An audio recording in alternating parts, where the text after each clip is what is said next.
Hello, Assalamu alaikum. Welcome to our YouTube channel and thank you very much for joining us. आज हम लोग बात करेंगे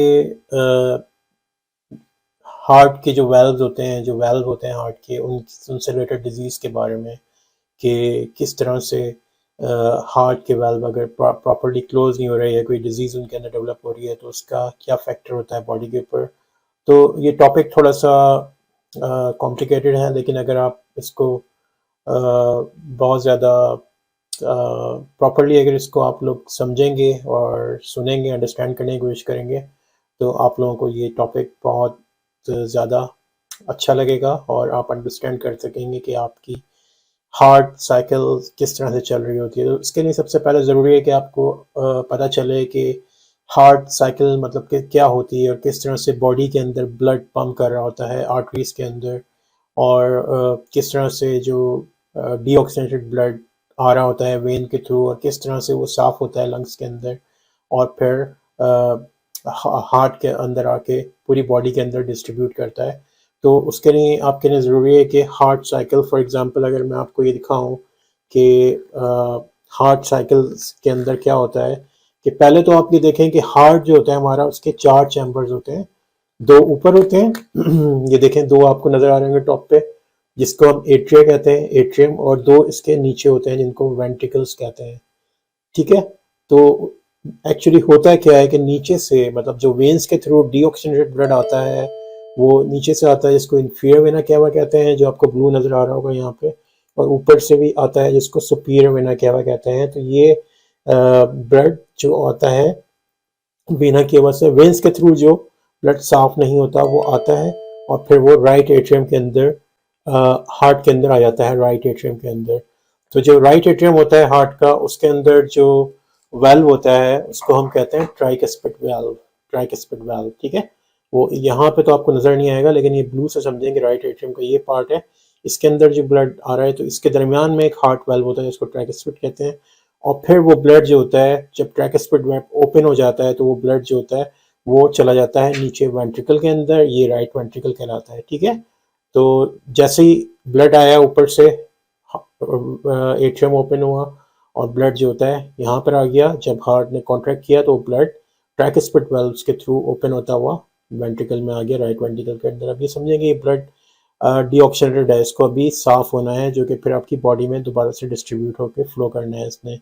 ठीक है? तो जब ये ब्लड वेंट्रिकल में आता है तो फिर ये ट्राइकस्पिड वेल्व क्लोज हो जाता है। तो हम लोग आज जो बात करेंगे वो माइट्रल वेल्व की करेंगे, जो कि लेफ्ट वेंट्रिकल के अंदर होता है, जबकि राइट वेंट्रिकल का वेल्व है ट्रैकिस्पिड, जो between the left atrium left ventricle है, वो माइट्रल वेल्व है। तो हम उसके बारे में बात करेंगे, इसके बारे में बात हम नेक्स्ट टाइम करेंगे। फिर अब देखें ब्लड जो होता है राइट वेंट्रिकल के अंदर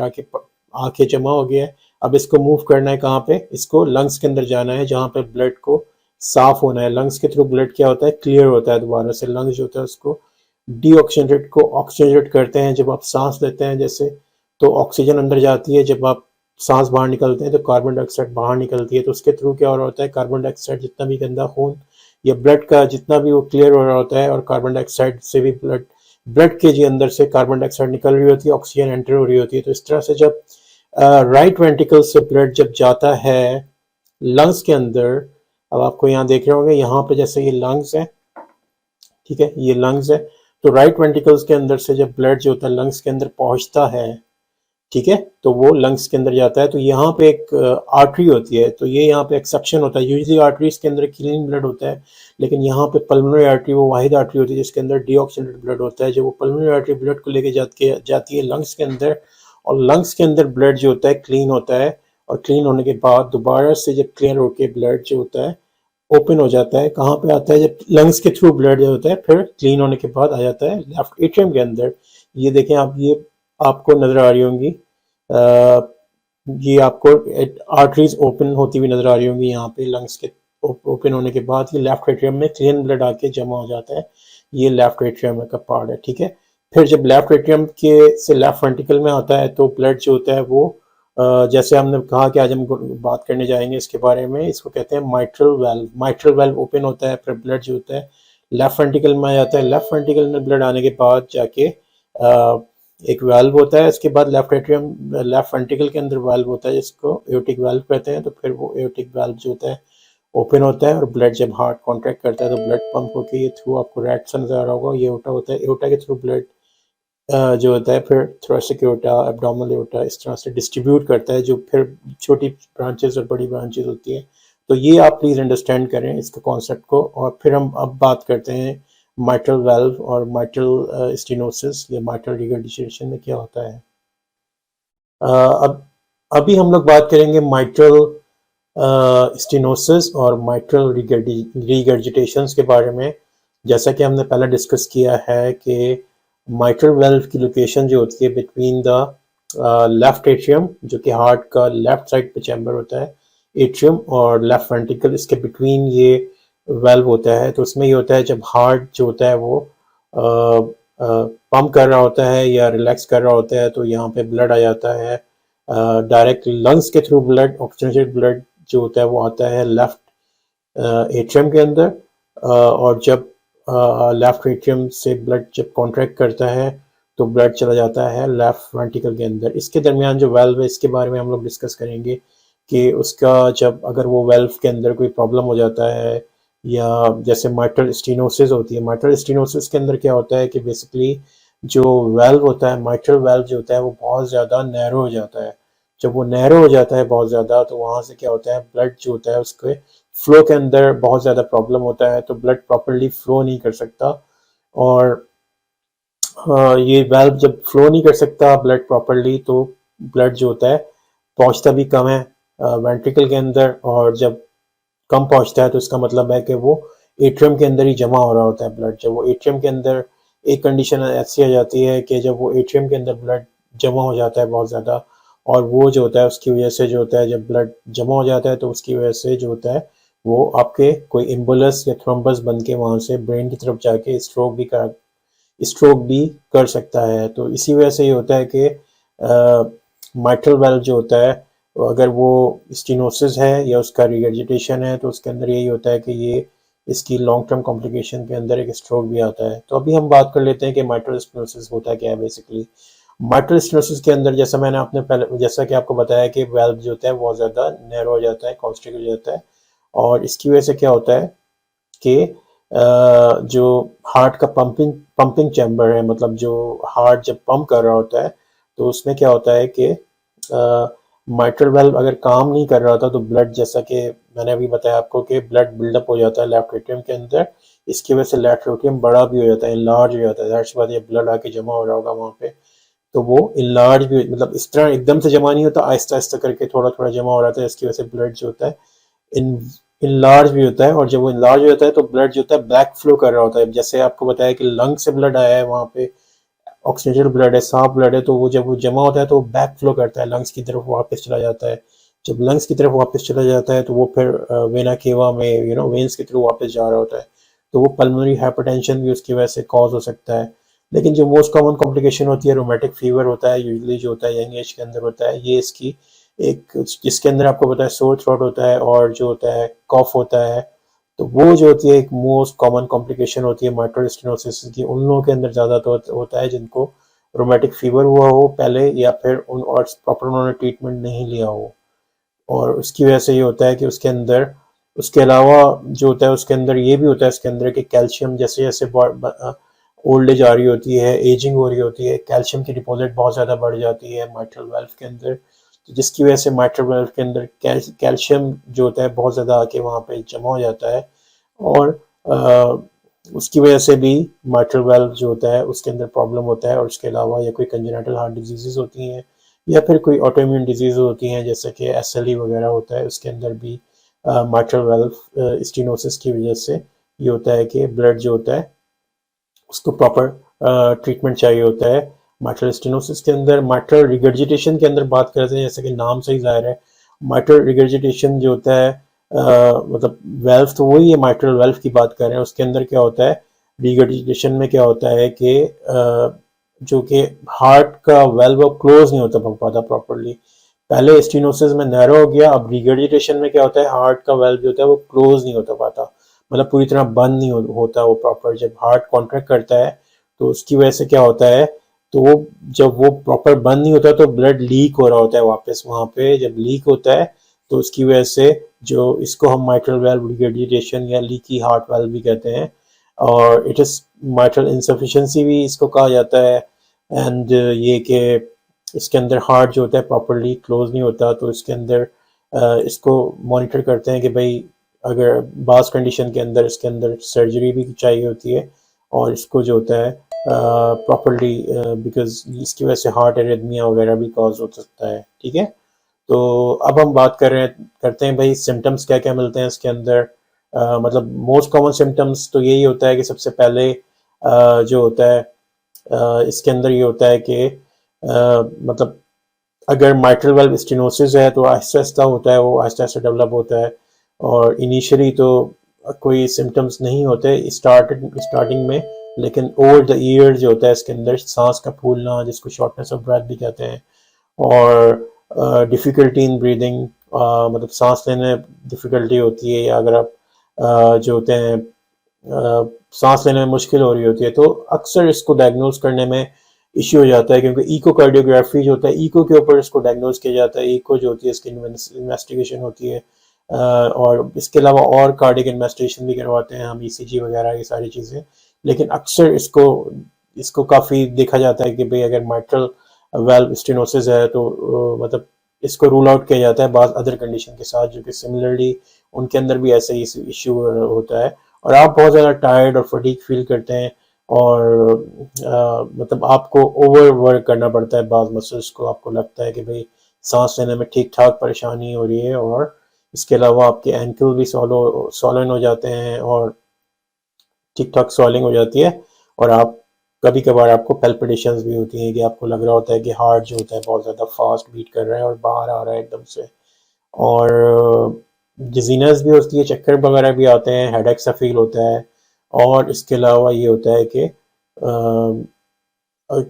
सम कंडीशन के अंदर जो होता है पेशेंट जो होता है ब्लड भी कफ अप करता है, मतलब अगर वो कफ करता है तो थोड़ा बहुत ब्लड भी उसके अंदर आ जाता है, और चेस्ट पेन भी फील होता है। तो तो जब आपको डायग्नोज करने के लिए होता है कि डॉक्टर इसके अंदर एक हार्ट मर्मर भी मिलती है, मर्मर उसको कहते हैं जो कि अब नॉर्मल साउंड होती है हार्ट की, तो वो साइनस मर्मर कहलाती है। और जैसा कि आपको बताया है कि भाई क्योंकि ब्लड उसके अंदर एट्रियम के अंदर पड़ा होता है, इसकी वजह से बैक फ्लो हो जाता है, और ज़्यादातर ब्लड लंग्स में भी जमा हो जाता है, तो ये इसका जिसकी वजह से एट्रियल फिब्रिलेशन एक कंडीशन होती है, इसके अंदर हार्ट बहुत ज़्यादा तेज़ बीट कर रहा था, ये भी डेवलप हो जाती है लेटर ऑन। और अगर हम बात करें कि माइट्रल रिगर्जिटेशन के क्या क्या सिम्टम्स होते हैं, सो माइट्रल रिगर्जिटेशन में ये होता है कि वो भी स्लोली बिल्ड करता है, और उसको भी मतलब इट में टेक्स ईयर टू डेवलप, और तो उसके अंदर जो होता है इसके मतलब कॉमन नॉन स्पेसिफिक से सिम्टम होते हैं, जिस तरह हम स्टेनोसिस में मिल रहे थे, फटीग थी, शॉर्टनेस ऑफ ब्रेथ थी, डिजीनेस थी, और इसके अंदर भी हार्ट मर्मर मिलती है रिगर्जिटेशन के अंदर, क्योंकि ब्लड हार्ट वाल्व जो होता है आपका प्रॉपरली क्लोज नहीं हुआ, और जिसकी वजह से ब्लड जो होता है बैक फ्लो कर रहा होता है, वापस आ रहा होता है, और डिफ़िकल्टी ब्रीदिंग मिलती है, स्पेशली जब आप लाई डाउन करते हैं, वही पेल्पिटेशन, swallowing एंकल्स, इस तरह की जो कॉमन कंडीशन होती हैं, जो कि अक्सर हार्ट फेलियर के अंदर में मिल रही होती हैं, और इसके अलावा और भी कंडीशन होती हैं जिसके अंदर ये मिलती हैं। और ये कि इसके लिए आपको ज़रूरी है कि आप अंडरस्टैंड करें कि पहले आपकी बॉडी के साथ किस तरह से चल रहा है। जैसा कि मैं शुरू में आपको बता चुका हूँ कि कार्डिक साइकिल्स के अंदर माइट्रल वाल्व जो होता है ये ऐसा वाल्व होता है जो कि ब्लड को राइट डायरेक्शन में फ्लो कर रहा होता है। इसका शेप ऐसा होता है कि बना हुआ इस तरह होता है कि ब्लड जो होता है ब्लड जो होता है प्रॉपरली फ्लो कर रहा होता है लेफ्ट एट्रियम से लेफ्ट वेंट्रिकल के अंदर, और हार्ट वाल्व के अंदर लीफलेट्स भी होते हैं जिसके अंदर, और फ्लैप्स भी कहलाते हैं, जो कि ओपन और क्लोज होते हैं। जो हार्ट वाल्व होता है उसके साथ लीफलेट्स अटैच होते हैं जो कि ओपन या क्लोज होते हैं, जो कि ब्लड को प्रॉपर डायरेक्शन के अंदर मूव करवाते हैं। हाँ, अगर ये प्रॉपरली ओपन और क्लोज नहीं हो रहा तो उसके अंदर ब्लड की फ्लो कम हो जाता है, जैसा कि हमने डिस्कस किया। और अगर माइट्रल वाल्व जो होता है प्रॉपरली क्लोज नहीं हो रहा, शट नहीं हो रहा, और तो ब्लड जो होता है लीक करता है बैकवर्ड, और प्रॉपरली जो होता है फ्लो नहीं कर पाता। और माइट्रल वेल्व रिगर्जिटेशन जो होता है कॉमन है कि भाई अगर आपने इसको सही तरह ट्रीट नहीं किया सर्जरी तो इसके अंदर माइट्रल वेल्व जो होती है रिगर्जिटेशन के अंदर प्रोलैप्स भी हो सकता है, मतलब वो बैकवर्ड बल्ज भी होके बाहर आ सकता है अगर, और क्योंकि सीरियस हार्ट प्रॉब्लम होता है तो इसको ये होता है कि इसके अंदर कॉम्प्लिकेशन सीरियस हो सकती है अगर आपने इसको ट्रीट नहीं किया। जैसा कि पहले आपको बताया कि रोमेटिक फीवर भी इसकी वन ऑफ द रीज़न हो सकता है कि जिसको रोमेटिक फीवर पहला हुआ हो उनको ज़्यादा चांसेस होते हैं कि माइट्रल वेल्व के अंदर प्रॉब्लम होने की, और या फिर इसको जो होता है rheumatic heart valve disease, mitral valve disease भी कहा जाता है। और इसके अलावा हार्ट अटैक के भी चांसेस होते हैं क्योंकि इसके अंदर ये होता है कि हार्ट मसल्स डैमेज हो जाते हैं। हार्ट मसल डैमेज अगर हो गया, किसी को मायोकार्डियल इन्फेक्शन हो गया है तो उनके अंदर भी पेशेंट जो होता है उनको भी रिगर्जिटेशन के चांसेस ज़्यादा हो जाते हैं, जिसके अंदर ब्लड जो होता है लीक कर जाता है बैकवर्ड। इस्कीमिक माइट्रल रिगर्जिटेशन भी कहते हैं उसको। और कंजेनिटल हार्ट डिजीज़ के चांसेस भी होते हैं। और ट्रीट किसको किस तरह करते हैं, माइट्रल स्टेनोसिस को होता है जैसा कि आपको बताया कि इकोकार्डियोग्राफी पे डिटेक्ट होता है और कार्डियोवास्कुलर इमेजेस पे ट्रीट होता है कि भाई एक्सरे करवा लिया, ये इको करवा लिया, या आपके चेस्ट स्कैन करवा लिया आपके। इसके अलावा इसके अंदर नॉन सर्जिकल ऑप्शन भी अवेलेबल होते हैं। अगर जो लोग ये कहते हैं कि भाई ट्रीटमेंट, बाज़ लोगों को तो अचानक ट्रीटमेंट चाहिए होती है अगर बहुत ज़्यादा बैक फ्लो कर रहा है या कोई कॉम्प्लिकेशन डेवलप होती है जैसा कि एट्रियल फिब्रिलेशन है या फिर स्ट्रोक है। लेकिन अगर इनिशियल डेवलप हुई है कंडीशन तो उसको आप नॉन सर्जिकल ट्रीटमेंट भी बाज़ लोगों को रिकमेंड करते हैं। और इसके अलावा अगर माइट्रल वाल्व रिपेयर या रिप्लेस भी कर देते हैं, इसको माइट्रल वाल्व को रिप्लेस कर देते हैं। डिपेंड करता है कि उसकी डायग्नोस आपने कब किया है और कब उसको ट्रीट करना है। ये काफ़ी इन्वेजिव प्रोसीजर होता है, इसके अंदर ट्रांस कैथेटर यूज़ करते हैं। इसके अलावा जो होते हैं अगर पहले भी रिप्लेस हो चुका है तो इसके अंदर मतलब दोबारा से इसको मतलब एक बैलून वेल्वोप्लास्टी भी होते हैं उसको भी ट्राई करते हैं जो कि एक्सपेंड करता है, वेल्व की नैरोइंग को ख़त्म करता है। तो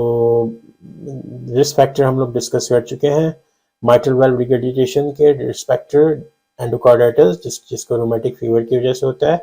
कार्डिक अरेस्ट भी इसका वन ऑफ द कॉज हो सकता है अगर किसी को हुआ हो पहले, और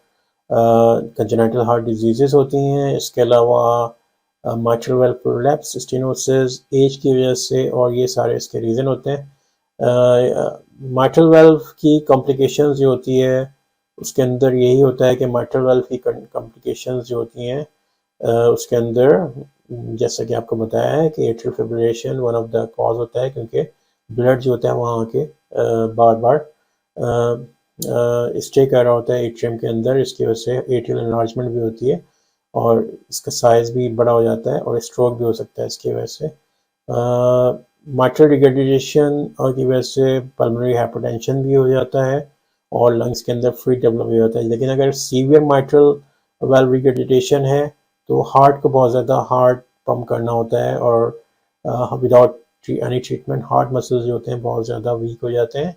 और जिसकी वजह से जो होते हैं वेंट्रिकल्स का साइज बढ़ जाता है जिसकी वजह से पेशेंट को हार्ट फेलियर डेवलप हो जाता है। Thank you very much for watching our video. Please do subscribe our channel and like and subscribe this video. Thank you so much. Bye.